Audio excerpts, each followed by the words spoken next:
नमस्कार दर्शकों, स्वागत है आपका ऐसी न्यूज़ हिमाचल में। दर्शकों, इस वक्त ऐसी न्यूज़ हिमाचल की टीम मौजूद है जिला शिमला के नेरवा शहर में। दर्शकों, नेरवा शहर अपनी प्राकृतिक सुंदरता एवं शांत वातावरण के लिए जाना जाता है। यहाँ पर हरे भरे वन इसकी खूबसूरती में चार चांद लगा देते हैं। दर्शकों, यहाँ प्रत्येक महीने संत रामपाल जी महाराज के सानिध्य में उनके अनुयायियों द्वारा एक दिवसीय सत्संग का आयोजन किया जाता है।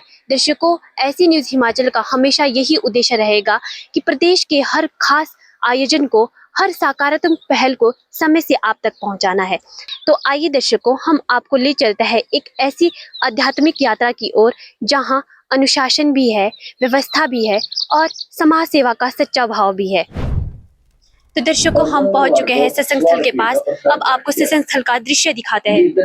और किसको उसका सवामणि ला देता हूँ तो साल 2 साल में पहले बात बना करती तो उस तो बड़ी खुशी बना करता है, बहुत बड़ा पुण्य कर दिया। बात यह है कि यहाँ महिला एवं पुरुषों को बैठने के लिए अलग अलग स्थान की व्यवस्था की गई है। और फिर ये भी कहा है कि जैसे कर्म करेगा वो सारी हुआ जिसका बिना गुरु के। अब ये भी कहा कि जैसे कर्म करेगा हम फिर ये भी कहा कि उसको मनुष्य जीवन नहीं। दर्शकों, हमारे साथ संत रामपाल जी महाराज के सेवादार मौजूद हैं। आइए इनसे बातचीत करते हैं कि यह पुस्तक किस प्रकार की है। नमस्कार सर। बहन जी। क्या नाम है आपका? मेरा उदय दास। सर, आप हमारे दर्शकों को बताएं कि यह पुस्तक है, किस प्रकार की पुस्तक है, इसमें किस प्रकार का ज्ञान है। हमारे पास सिर्फ 2 पुस्तक है यहाँ पे, एक ज्ञान गंगा और गीता तेरा ज्ञान अमृत। इसमें हमारे शास्त्रों के आधार पर ज्ञान है, प्रमाण है इसमें गुरु जी ने दिए। जी धन्यवाद। और फिर क्या होता है, गाड़ी में वो कुत्ते का मालिक तो ड्राइवर बनता है और कुत्ता मालिक की सीट पर बैठकर ऐसे। तो दर्शकों, हमारे साथ संत रामपाल जी महाराज के अनुयायी मौजूद है। आइए इनसे बातचीत करते हैं। नमस्कार मैम। साहिब जी। क्या नाम है आपका? मेरा नाम रक्षा दासी है। मैम, कहाँ से आए हो आप? विकसित शिमला तहसील नेरवा से। संत रामपाल जी महाराज से कब और कैसे जुड़े? संत रामपाल जी महाराज से 2025 में एक भगत हमारे घर आए थे और ज्ञान गंगा पुस्तक लाई थी और उन्होंने वो दी। फिर बोला कि इसको पढ़ो और देखो इसके अंदर क्या ज्ञान है, कहाँ से हम आए, क्या मकसद है, और उसी मैंने पढ़ा और उस ज्ञान को समझा। संत रामपाल जी महाराज से जुड़ने से पहले क्या आप कोई और भक्ति साधना भी करते थे? हाँ जी, मैं देवी देवता की पूजा करती थी और राधा स्वामी पंथ में भी हम जुड़े हुए थे। मैम, आपने बताया कि आप राधा स्वामी पंथ से भी जुड़े थे। राधा स्वामी पंथ में जुड़ने के बाद भी क्या आपको कोई लाभ प्राप्त हुए? आप हमारे दर्शकों को बताएं।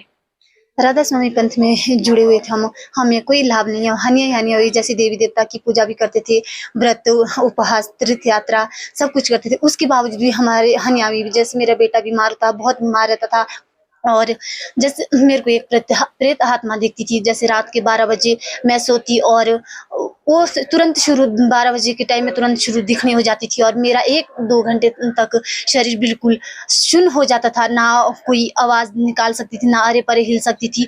पूरी तरह से मेरा शरीर जकड़न जैसी हो जाती थी, ना कुछ मेरे से बोला भी नहीं जाता था। और उसके बावजूद भी जब हम राधा स्वामी पंथ में भी जुड़े हुए थे, उसमें भी हमारे लिए कोई हानि। जैसे वहाँ मैं गई 1-2 बार सत्संग में, तो मैंने वहाँ सुना, तो वहाँ के जो ज्ञान चर्चा करते हैं, वहाँ पर सत्संग होता है, तो जो उनके 25 से नीचे उम्र के होते हैं तो उनसे कोई भी ज्ञान चर्चा नहीं करते और उन्हें कोई ज्ञान समझाता भी नहीं है। जी मैम, राधा स्वामी पंथ में जुड़ने के बाद भी आपको कोई लाभ प्राप्त नहीं हुई, बल्कि हानियाँ हुई। क्या संत रामपाल जी महाराज से नाम दीक्षा लेने के बाद, उनसे जुड़ने के बाद आपको लाभ प्राप्त हुए?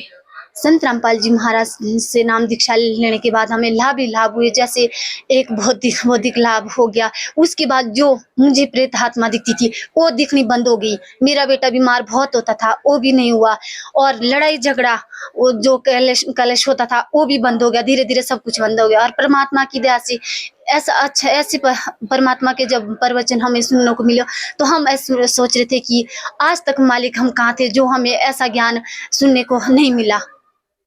जी मैम, हमारा आपसे लास्ट क्वेश्चन है कि संत रामपाल जी महाराज और अन्य धर्म गुरुओं में क्या अंतर है? वो किस प्रकार का ज्ञान बताते हैं? हमारे गुरुजी संत रामपाल जी महाराज शास्त्र अनुकूल भक्ति मर्यादा बताते और शास्त्र विरोध खोल के बताते कि ऐसा वो ज्ञान ऐसा है, और मोक्ष प्राप्ति के लिए ज्ञान बताते हैं। जो धर्म गुरु वो ज्ञान होता है उनका ज्ञान ऐसा नहीं होता, उनका ज्ञान अलग ही ज्ञान बताया जाता है, और उनका ज्ञान में कोई भी भक्ति मर्यादा सही नहीं होती। जी धन्यवाद सत साहिब जी। तो दर्शकों, आपने देखा कि सत्संग में किस प्रकार की व्यवस्था की गई थी। महिला एवं पुरुषों के लिए अलग अलग बैठने की व्यवस्था की गई थी। यहाँ आपने देखा कि काफी श्रद्धालु सत्संग सुनने के लिए आए थे, जिससे यह स्पष्ट होता है कि यहाँ लोग सत्संग को अधिक महत्व देते हैं। दर्शकों, ऐसे न्यूज हिमाचल का हमेशा यही उद्देश्य रहता है कि ऐसी सच्ची संतुलित तस्वीरें आप तक पहुंचाना है। दर्शकों, इसी तरह की अन्य कवरेज के लिए जुड़े रहिए हमारे साथ ऐसी न्यूज हिमाचल में। तब तक के लिए धन्यवाद।